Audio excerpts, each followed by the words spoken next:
I've always believed love should feel like home. Safe, warm, familiar.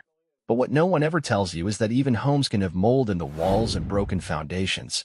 You don't notice it at first. Everything looks perfect from the outside. But rot can hide behind smiles, and I was too busy being grateful someone let me in to notice I was sinking through the floor. I met Lena on the subway. That's not poetic exaggeration. It was literally a crowded Thursday morning. I dropped my coffee, and she laughed. Not mockingly, but this soft, amused laugh that made me look up. She handed me a napkin, our hands touched, and that was it. She was magnetic, wild-eyed, charming in this chaotic way that made you want to stay longer just to keep her in your orbit. From the start, Lena had a way of making me feel like I mattered. Not just in the grand romantic sense, but like every little thing I did, holding the door, picking up her favorite snacks, listening to her weird dreams, meant something. That feeling is addictive. I was hooked before I even realized I'd taken a hit. She moved into my apartment 6 months in. Said her lease was up, her roommate was impossible, and we already spend every night together anyway. It felt natural. Lena made everything feel like the next obvious step.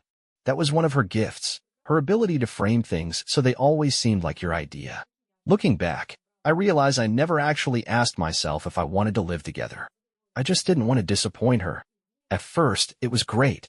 Waking up next to her, laughing in the kitchen, trying to cook and almost always failing. She had this infectious energy that made everything feel more alive. But slowly, things started shifting. Lena didn't clean. Ever. At first, it was just a dish or two. Then laundry piled up, counters grew sticky, and somehow the toilet never stayed clean. I didn't mind, not really. I figured it's part of being a couple. You split things. I started doing more around the apartment. Vacuuming, dishes, grocery runs. All of it. She'd thank me sweetly, kiss my cheek, call me her perfect little house husband. It sounded cute the first time. Less so the 10th. She stopped working, too. Said her office job was sucking her soul, and she needed time to find something real. I supported that. Who was I to tell someone not to chase their dreams? But months passed, and her dreams mostly involved binge-watching reality shows and ordering expensive takeout. I covered everything: rent, food, utilities. She promised it was temporary. I believed her. It wasn't just about money or chores, though. It was the way she slowly stopped listening. I'd come home from 12-hour shifts to find her scrolling on her phone, barely looking up. If I brought up anything: stress at work, plans I had, something I was excited about, she'd nod vaguely, maybe mumble a "that's nice." And that would be it. But if she wanted to talk about a weird Twitter fight, a dream she had, the plot of some show I'd never watched, I was expected to be fully present, enthusiastic, supportive. I didn't even realize how one-sided it had become until I mentioned wanting to go on a short hiking trip with my brother. She stared at me like I'd suggested abandoning her on the side of the road. "Without me?" she asked. "It's just for the weekend," I said. "We haven't hung out in months." She blinked slowly. "Well, okay. So you want to go run off with your brother instead of spending time with me? Got it." I laughed, thinking she was joking. She wasn't. The guilt trip that followed was Olympic level. I canceled the trip. Then came the girls' nights. At first, I encouraged them. She needed a social life, right? Time with friends? But slowly, they started happening more and more. Twice a week. Then 3. Always at our place. Always loud. Always late into the night. I'd come home to find my apartment overrun with women I barely knew. Wine bottles everywhere. Music blasting. Lena would greet me with a peck on the cheek and laugh. "Sorry, babe. Girls' night. You don't mind, right? You're always so chill." I was tired. Burned out. I started sleeping on the couch just to get some peace. And still, I told myself it was fine. I loved her. Relationships take work. Then came the night that broke everything. I came home earlier than usual. One of my clients had canceled last minute, so I grabbed some tacos from her favorite spot, thinking we could actually have dinner together for once. The apartment was packed. The usual crowd of Lena's friends. Music playing, laughter echoing off the walls. I was halfway to the kitchen when I heard it. Her voice. Loud. Clear. Laughing. "Ladies," she said, lifting her wine glass. "This man right here is the human version of a Roomba. He just sips around picking up all my messes." They burst into laughter. "No, seriously," she went on. "You want your own personal butler? Get yourself a guy who was raised by a single mom. They're programmed for guilt. Watch, he'll probably clean up after this party without me even asking." More laughter. Someone said something I couldn't hear, and she replied, I don't even have to try. He thinks every little scrap of affection is a prize. It's like Pavlov's dog with this one. Throw him a bone, and he'll mop the floor. They howled. I stood frozen behind the hallway corner, tacos in hand, heart in pieces. I didn't walk in. I didn't slam the door or scream or even let them know I'd heard. I just turned around, walked out the door, got in my car, and drove. I parked in some empty supermarket lot and sat there for hours, watching people come and go under the yellow glow of street lamps. My phone buzzed a few times. Messages from her. Probably wondering where I was. I didn't reply. When I finally went home, the apartment was quiet. She was passed out in bed. I slept on the couch. I needed the distance. The clarity. The next morning, I was up before her. I made coffee, sat at the kitchen table, and thought about everything. Every moment I'd compromised. Every time I'd swallowed disappointment. Every excuse I made for her. Every time I'd mistaken love for obligation. My life didn't feel like mine anymore. When she finally shuffled into the kitchen, bleary-eyed and stretching, she gave me a smile like nothing had changed. Morning, babe. I didn't smile back. Didn't say anything. Just looked at her over the rim of my mug. She paused. Everything okay? I set the coffee down slowly. I heard what you said last night. Her expression changed in an instant. Eyes widening, smile vanishing, hands still midair. She opened her mouth, but no sound came out. That silence said more than any apology could. I stood, walked to the hallway, and said, start packing. Then I locked myself in the bedroom. She didn't take me seriously at first. I could tell by the way she laughed nervously outside the door, as if I were making some grand romantic gesture, like this was some weird game we were playing. But I wasn't joking. For the first time since we met, I meant every word exactly as it sounded. She knocked once. Babe, come on. Don't be dramatic. No response. Okay, look, I had too much wine last night. You know how I get when I'm tipsy. It was just dumb girl talk. They know I'm joking. Still, I said nothing. I was too busy packing my things. My real things. The ones that mattered. Eventually, I heard her walk away. Over the next 2 days, something shifted in her. Slowly. First, the silence. Then confusion. Then panic. I watched her unravel in real time, and part of me almost felt sorry for her. Almost. She tried acting normal. Made my coffee, folded my clothes, offered to run some errands, things she'd never done before, suddenly surfacing like instinct. Like she thought this was salvageable with a few gestures. But the truth was, something in me had already snapped. Not in the violent sense. Not even in the angry sense. Just done. You can only bend so far before you break. And I had finally broken out of whatever spell I'd been under. Then came the twist I never expected, not from her. 2 nights after the fallout, I went to grab a few boxes from my storage unit across town. I hadn't told Lena I was going. I just needed space, and frankly, I didn't care if she knew or not. When I arrived, the place was quiet. Rows and rows of roll-up doors, fluorescent lights buzzing overhead, and the kind of silence that feels like it's watching you. I opened my unit and started hauling out a couple of suitcases when I heard footsteps behind me. I turned. There was a woman there. Mid-30s, dark hair, dressed in business casual clothes. Not someone I recognized. Sorry, she said, holding up her hands. Didn't mean to scare you. You dropped this. She handed me a key I hadn't even realized I'd dropped. I took it, muttering a distracted thanks, but she didn't leave. You're Leo, right? She asked. That froze me. Yes, I said carefully. Do I know you? She gave a small smile. Not exactly. My name's Kara. I used to date Lena. A few years ago. That hit me harder than it should have. What? Yeah, she said, folding her arms. We were together for about a year. Back when she lived in Boston. It didn't end well. My head spun. I leaned against the wall of the unit, trying to understand what the hell was happening. She said she was straight. Kara laughed. Yeah. She tells people that when she wants to reset the story. I didn't respond. I couldn't. Kara seemed to sense that, because she went on. She used me. The same way she's been using you. The same jokes behind my back. Same manipulative tactics. Same guilt trips. I heard about you through a mutual acquaintance. When I saw your name connected to her, I knew it was only a matter of time before the pattern repeated. She handed me a small envelope. I kept some things. Screenshots. Messages. I didn't know if I'd ever use them, but I figured, maybe they'll help. I'm not trying to insert myself into your mess, Leo. I've just been there. And I know how crazy it makes you feel, thinking you're the problem. I stared at her, stunned. She told me she couldn't handle commitment, Kara added quietly. But apparently, she just needed someone to fund her commitment-free lifestyle. With that, she turned and left. No dramatic exit. No lingering glance. Just quiet boots echoing down the concrete hall until she disappeared. I stood there in that cold storage hallway for a long time, envelope in hand, wondering just how many people Lena had broken before me, and how many were still out there, walking around with pieces of themselves missing. I didn't open the envelope until later that night. I waited until Lena had gone to sleep. Then I sat at the kitchen table and slowly sifted through every screenshot, every message, every red flag I'd missed because I was too in love to look at the truth. There were texts from Lena to Kara that mirrored things she said to me, almost word for word. Promises, manipulations, casual cruelty masked as humor. Photos of her on vacations that Kara apparently paid for. One message stood out in particular. "She's such a softie," Lena had written. "All I have to do is cry and she buys me flowers." LMAO. I felt like throwing up. And then something clicked. This wasn't just about me. It never had been.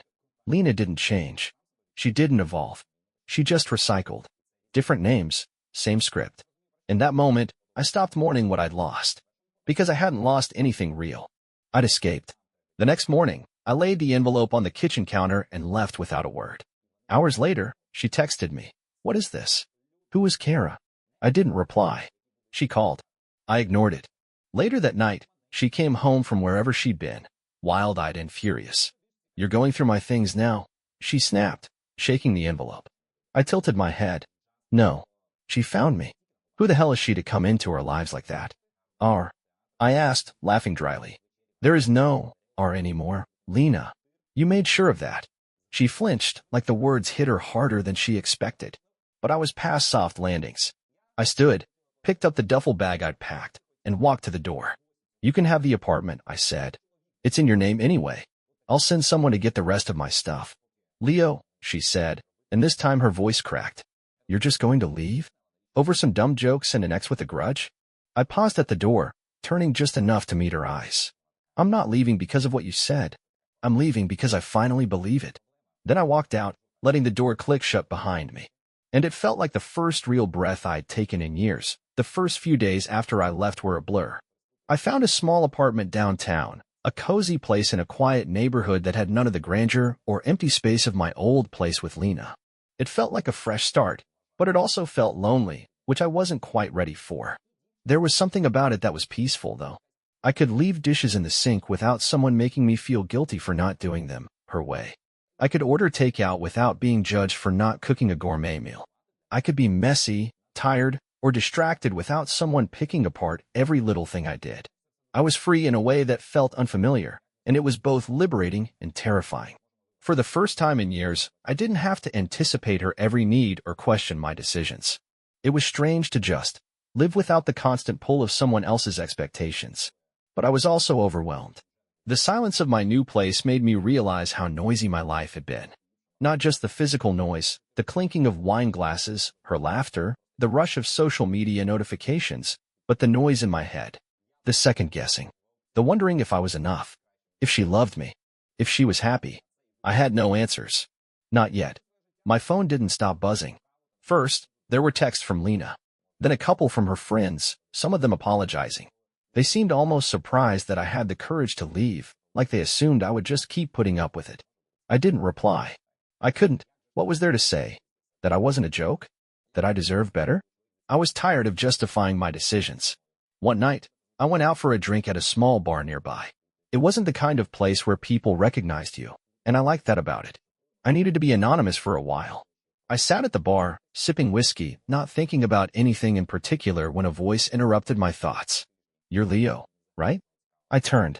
A woman with dark hair and a warm smile was leaning against the bar beside me. I didn't recognize her, but she seemed oddly familiar. She was older than Lena, maybe in her late 20s, but there was something about her that made her seem grounded in a way I hadn't felt in years.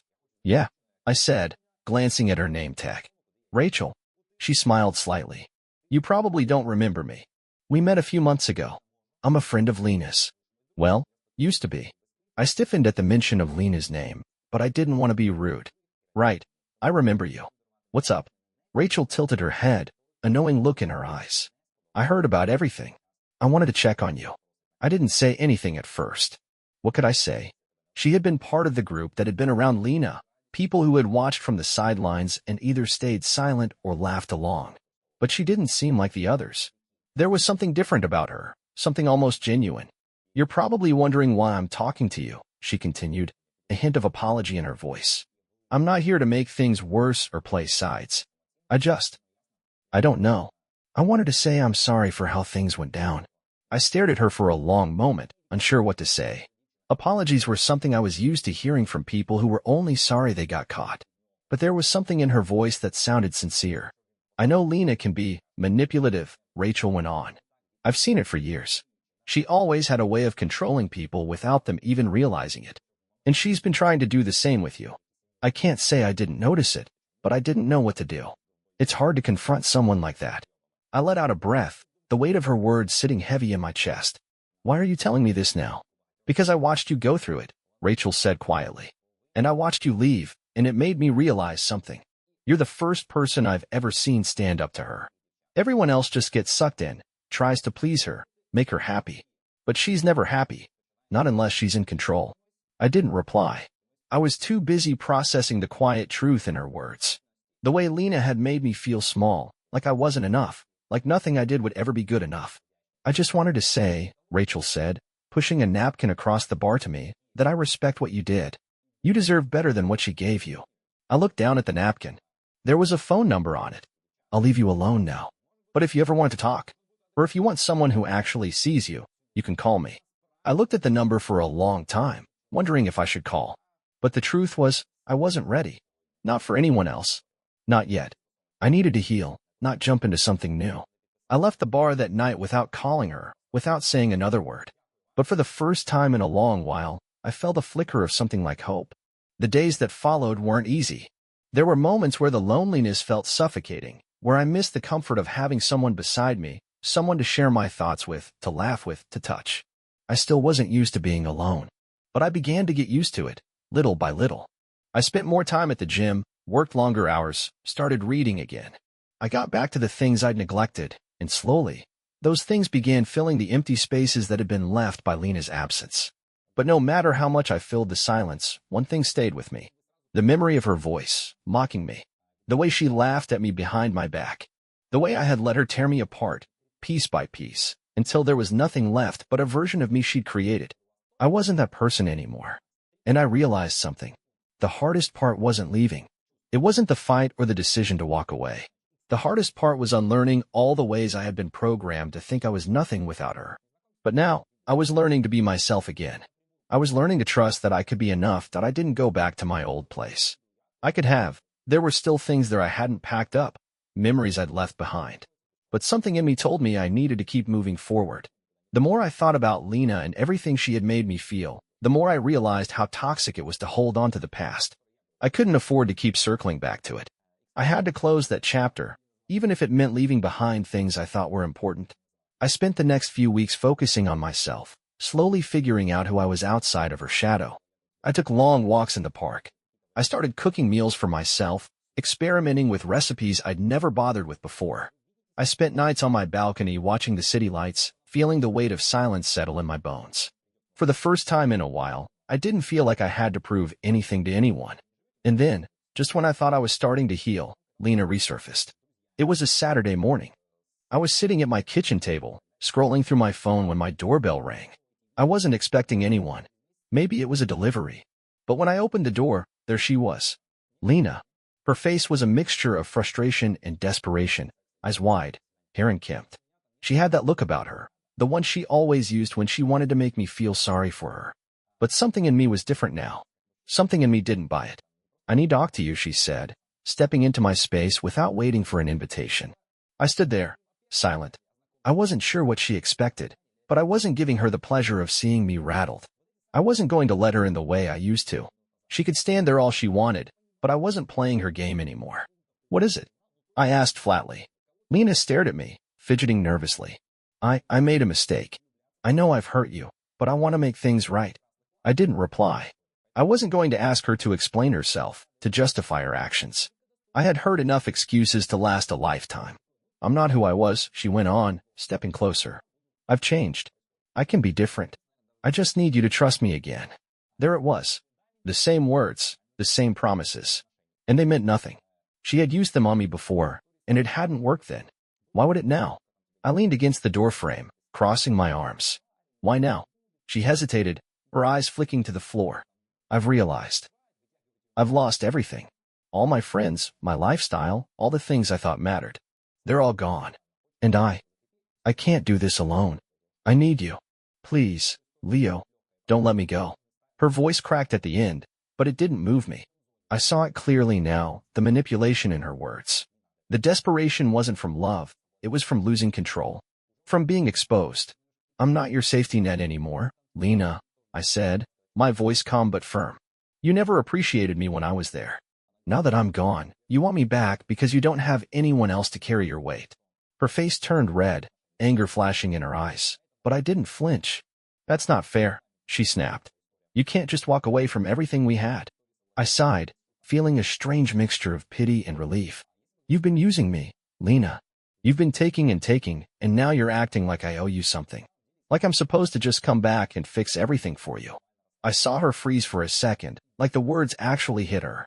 And that's when it hit me. I wasn't even angry anymore. I was just done.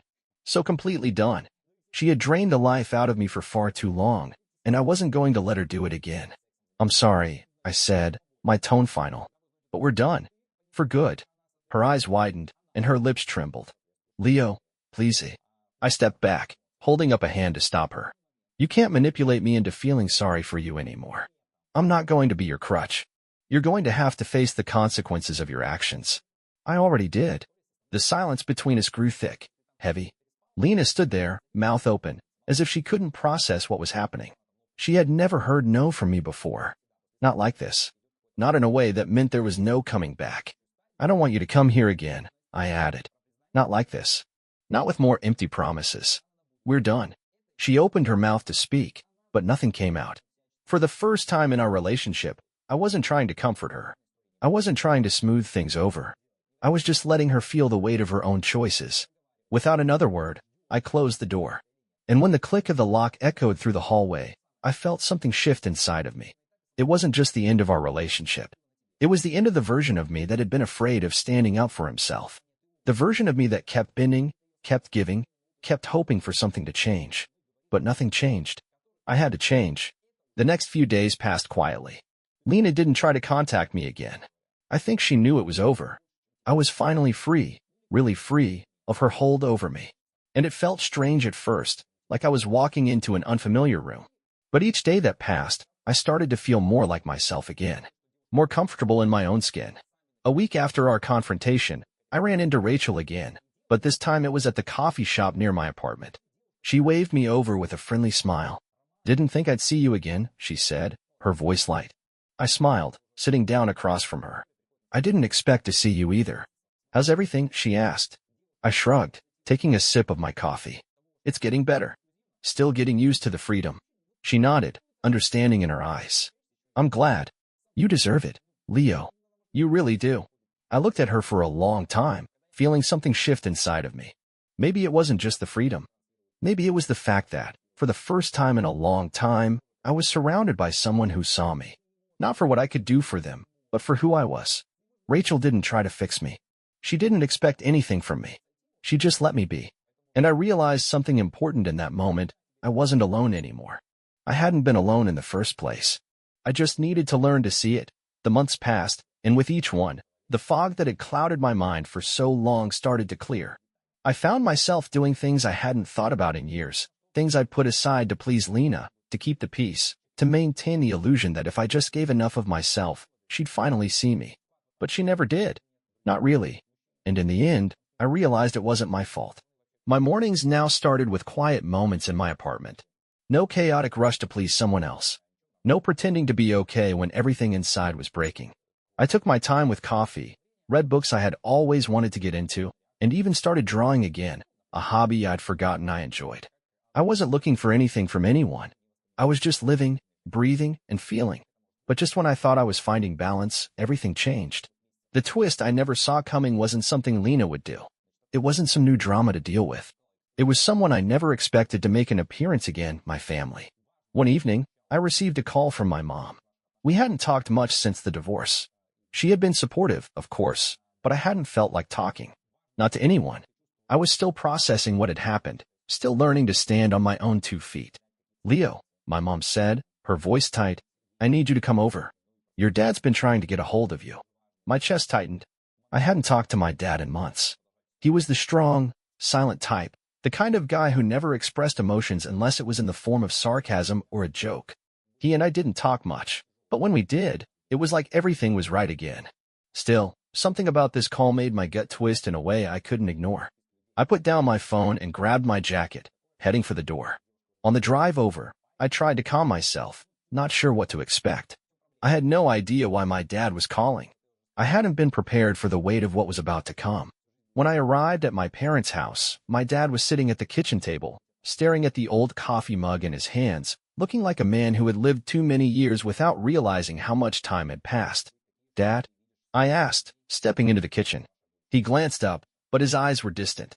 He looked broken in a way I wasn't used to seeing him. "Hey, son," he said, his voice rough. "I'm sorry to bother you.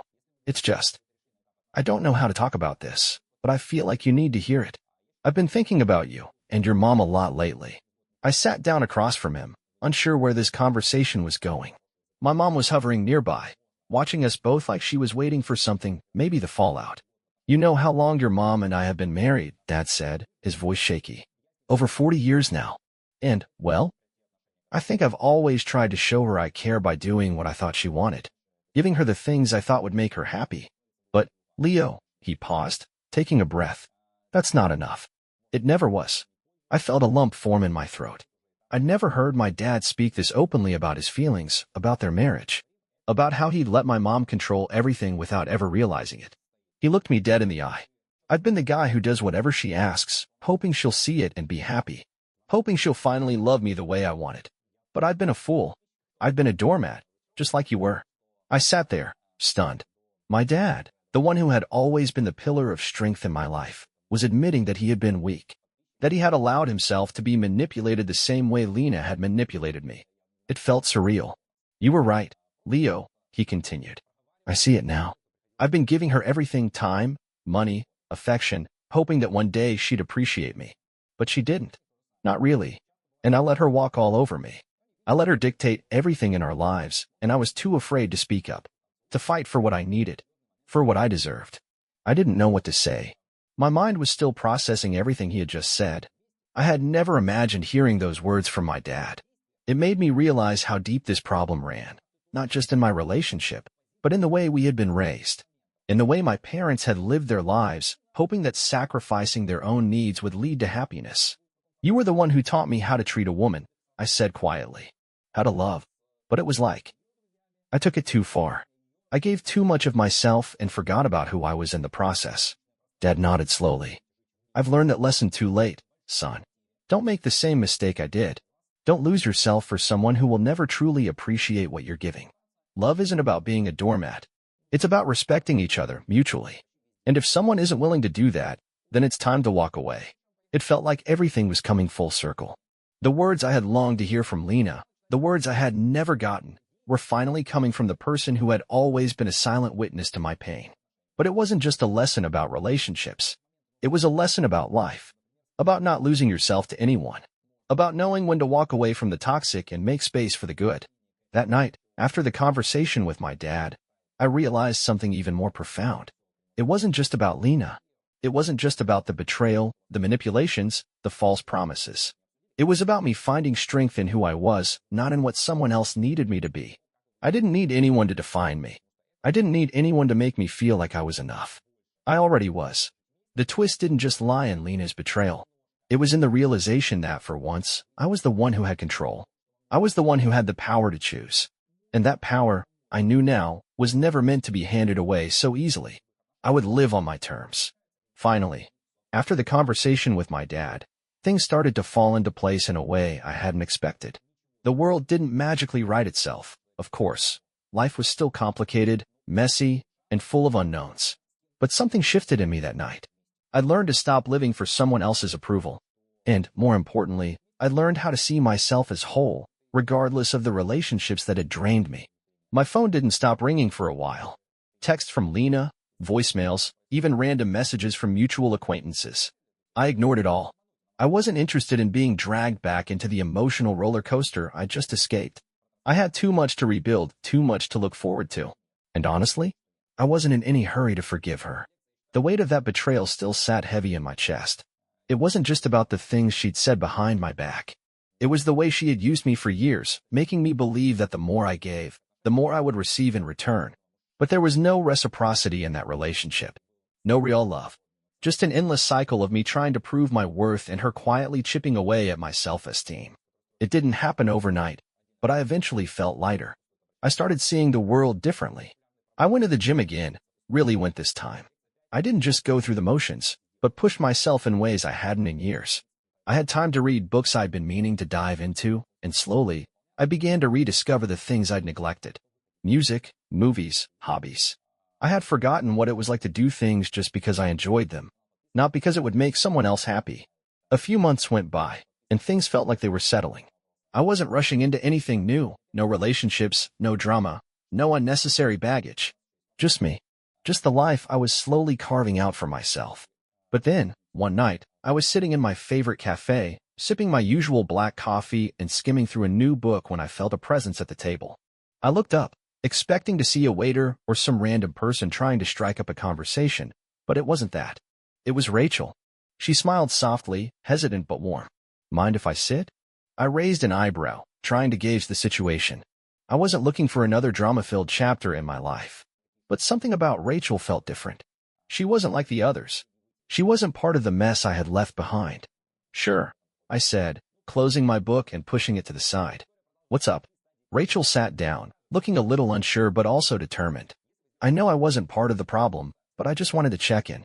See how you're doing." I couldn't help but smile a little. It was refreshing to talk to someone who didn't have any agenda. No expectations. No strings attached. "I'm good," I replied honestly. "Getting there. Slowly. But I'm getting there." She nodded, watching me with a thoughtful expression. "You've changed," she said quietly. "In a good way. You seem, well, like you've finally taken control of your life."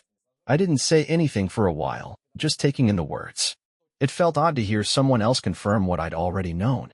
I had taken control. I had finally reclaimed the life that had been slipping through my fingers for so long. "I'm not looking for anything serious right now," I said, keeping my tone gentle but firm. "I'm not rushing into anything new. I just need time. Time to figure out what I really want." Rachel didn't seem disappointed. She just smiled, a soft, understanding look on her face. "That's okay. I'm not asking for anything from you. I just wanted you to know that I see you. That's all." We sat there for a while in comfortable silence, sipping our coffee. I realized something in that moment. Maybe it wasn't about finding someone to fix me. Maybe it was just about finding someone who could see me, as I was, without judgment or expectation. I didn't need validation anymore. I didn't need someone to prove I was worth something. I had already proven that to myself. But it was nice to know that someone else saw me too. That someone appreciated the journey I'd been on. And maybe, just maybe, I could allow myself to be a little vulnerable again in the future. But on my own terms. After that, things didn't move quickly with Rachel. We didn't rush into anything. It wasn't about jumping into another relationship or falling into another trap. It was about building trust, taking small steps, and reminding myself that I could be whole without needing anyone else to complete me. The truth was, I was happy with where I was. I didn't need anyone else to validate my progress. I didn't need anyone else to confirm my worth. I had done that on my own. And that felt damn good. I spent the next few months traveling. Not to escape, but because I wanted to see the world. I wanted to be outside my own head for a while and discover things I'd missed while I was too caught up in a toxic relationship. I went hiking in the mountains, explored new cities, and tried things I never would have considered before. And during that time, I realized something I hadn't even been looking for. I was healing. I wasn't angry anymore. I wasn't resentful. I was free. And for the first time in a long time, I was at peace. But the best part? I finally understood what my dad had been trying to tell me all those months ago. That real strength wasn't about constantly giving. It wasn't about being a doormat for someone else. It was about knowing when to walk away. And that was the hardest thing I had ever done. But it was also the best thing. Lena's text stopped coming. I didn't hear from her again after that final confrontation. The story we had shared was over, and there was nothing left to say. I think deep down, we both knew that. We had tried to rewrite a narrative that wasn't meant to be fixed, and I was finally okay with letting go. I still think about the past, occasionally. But I don't regret what I did. I don't regret the lessons I learned. They shaped me into the person I am today. And I'm proud of that person. I'm not perfect, but I'm real. And I'm stronger than I ever thought possible. And for once, I'm excited about what comes next.